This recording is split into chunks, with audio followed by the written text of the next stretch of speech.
প্রিয় সপ্তম শ্রেণীর ছাত্রছাত্রীরা, আজকে আমি তোমাদের সাথে আলোচনা করব তোমাদের ইতিহাস বিষয়ে রায় ও মার্টিন প্রশ্নবিচিত্রা তৃতীয় পর্যায়ে মূল্যায়নের 5 স্কুলটা আলোচনা করছি। দেখো, অনেকগুলি গ্রাম নিয়ে হলো একটি এর অপশান ব্লক। কবিরের দুই পঙ্ক্তি কবিতাগুলোকে বলা হয় সির অপশান দোহা।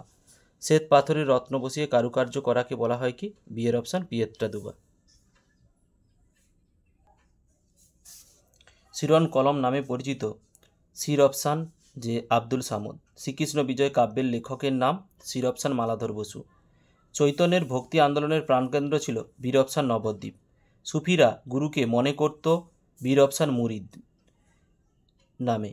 মহাভারতের ফরাসি অনুবাদের নাম হলো এর অপশান যে হমজানামা। জৈনপুরী রাগ তৈরি করেন বীর অপশান হোসেন শাহ শরীফ। আহমেদনগরের প্রধানমন্ত্রী ছিলেন বীর অপশান মালিক অম্বর। পার্শ্বিক চক্র ব্যবহৃত হতো এর অপশান জল তোলার কাজে। কবিরের জন্ম হয় সির অপশান 1442 খ্রিস্টাব্দে। কুতুব শাহির আমলে হায়দ্রাবাদে চারমিনার তৈরি হয়েছিল এর অপশান 1591 খ্রিস্টাব্দে। রাজপুত নেতাদের মধ্যে মোগল সম্রাটের সঙ্গে জোট বাঁধেনি রানা এর অপশান প্রতাপ সিংহ। বাংলার সুলতানি এবং মোগল যুগের সাধারণ লোকেরা বাড়ি বানাতেন এর অপশান টালিও এবং এর দিয়ে। শ্রীকৃষ্ণ বা গিরিধরের সাধিকা ছিলেন সির অপশান যে মীরাবাইয়ের। বেমানান শব্দ খুঁজে বের করো। Iltutmish, Razia, Ibn Battuta, Balban, Ibn Battuta. Case, কৃপন, কলম, কড়া, কড়া, কড়া নয়, কলম হবে এটা, এটা কলম হবে, কলম, কলম করবে।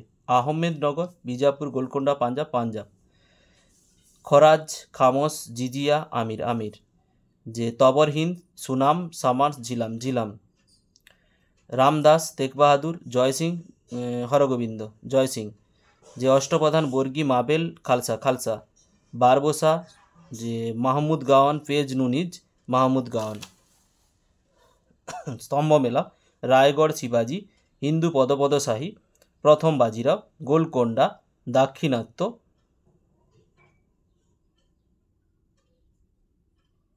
সতনামি, যে উত্তর পশ্চিম সীমান্ত, পাঠান উপজাতি, এটা হবে নারনৌল। সরকার, ফরাসি, প্রথম জেমস, ইংল্যান্ডের রাজা, ডক্টর বি আর আম্বেদকর, ভারতীয় সংবিধান। চারের দাগের পূর্ণমার্ক হচ্ছে 2। সংবিধান কাকে বলে? রায় মার্টিন নতুন সহায়িকার 218 পৃষ্ঠা। চারের দাগের প্রশ্নটা তোমাদের দেখাচ্ছি, দেখো। এই যে এইখান থেকে এতটা তোমাদের লিখতে হবে। দ্বীন-ই ইলাহির শপথ গ্রহণ অনুষ্ঠান কেমন ছিল? যে টেক্সট বইয়ের 85 পৃষ্ঠায় তোমাদের দেখাচ্ছি, দেখো। এই যে এইখান থেকে এতটা অবধি তোমরা লিখবে। কবে কাদের মধ্যে পুরন্দরের সন্ধি স্বাক্ষরিত হয়? সহায়িকার 201 পৃষ্ঠায় 6 দাগের প্রশ্নটা। এইখান থেকে এতটা অবধি তোমাদের লিখতে হবে। নেক্সট, ক্যালিগ্রাফি ও মিনিয়েচার বলতে কি বুঝো? সহায়িকার 177 পৃষ্ঠার 41 দাগের প্রশ্নটা। এই যে এইখান থেকে লিখে পাশের পৃষ্ঠা এতটা অবধি তোমাদের লিখতে হবে। বাঙালি বৌদ্ধ আচার্যদের মধ্যে বিখ্যাত কে ছিলেন? যে অতীশ দীপঙ্কর শ্রীগণ ছিলেন বিখ্যাত। তার বাড়িকে নাস্তিক পণ্ডিতের ভিটে বলা হয় কেন? দেখো তোমাদের স্ক্রিনে যে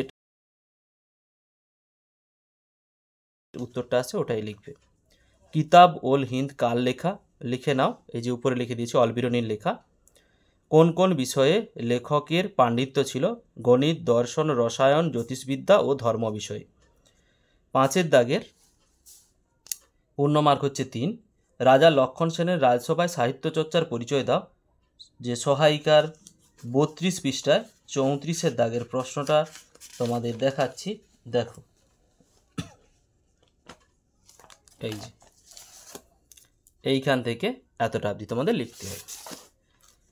টিকা লেখো আকবরের নবরত্ন সভা। সহায়িকার 125 পৃষ্ঠার 22 দাগের প্রশ্নটা তোমাদের দেখাচ্ছি, দেখো। এইখান থেকে এতটা অবধি তোমাদের লিখতে হবে। শিবাজির সঙ্গে মোগলদের দ্বন্দ্বের কারণ কি? সহায়িকার 201 পৃষ্ঠায় 5 দাগের প্রশ্নটা। এইখান থেকে লিখে এই পাশের পৃষ্ঠার এই অবধি তোমাদের লিখতে হবে। গণতন্ত্র ও রাজতন্ত্র কি, সহায়িকার 218 পৃষ্ঠায় 2 ও 3 দাগের প্রশ্নটা। এই যে এইখান থেকে এতটা লিখবে গণতন্ত্র, আর রাজতন্ত্র এইখান থেকে এতটা লিখবে। মধ্যযুগে ভারতের ভক্তিবাদী সাধক সাধিকার নাম লেখো, সহায়িকার 173 পৃষ্ঠায় 12 দাগের প্রশ্নটা তোমাদের দেখাচ্ছি। দেখো এই যে এইখান থেকে এতটা অবধি তোমাদের লিখতে হবে। সিলসিলা কাকে বলে, চিস্তি সুফিদের জীবনযাপন কেমন ছিল, সহায়িকার 175 পৃষ্ঠায় 21 দাগের প্রশ্নটা তোমাদের দেখাচ্ছি। দেখো এইখান থেকে এতটা অবধি তোমাদের লিখতে হবে। 6 দাগের পূর্ণমার্ক হচ্ছে 5। মোগল যুগের শেষের দিকে কৃষি সংকট কেন বেড়ে গিয়েছিল, এই কৃষি সংকটের ফল কি হয়েছিল, সহায়িকার 199 পৃষ্ঠার 8 দাগের প্রশ্নটা তোমাদের দেখাচ্ছি। দেখো এইখান থেকে এতটা অবধি তোমাদের লিখতে হবে। ভারতকে কেন গণতান্ত্রিক যুক্তরাষ্ট্রীয় বলা হয়, দেশ পরিচালনায় সংবিধানের ভূমিকা কী, সহায়িকার 216 পৃষ্ঠায় যে 3 দাগের প্রশ্নটা তোমাদের দেখাচ্ছি। দেখো এইখান থেকে এতটা অবধি তোমাদের লিখতে হবে। পৌরসভা এবং গ্রাম পঞ্চায়েতের কাজগুলি আলোচনা করো, সহায়িকা 217 পৃষ্ঠায় 5 দাগের প্রশ্নটা। এই যে এইখান থেকে এতটা অবধি তোমাদের লিখতে হবে। পাল ও সেন যুগের সমাজ এবং ধর্মের পরিচয় দাও, সহায়িকার যে 54 পৃষ্ঠায় 16 দাগের প্রশ্নটা তোমাদের দেখাচ্ছি। দেখো এইখান থেকে এতটা অবধি তোমাদের লিখতে হবে। ভিডিওটি শেষ অবধি দেখার জন্য অতীতের ইতিহাস চ্যানেলের পক্ষ থেকে সবাইকে অসংখ্য ধন্যবাদ। ফিরে আসছি পরের ব্লগ নিয়ে।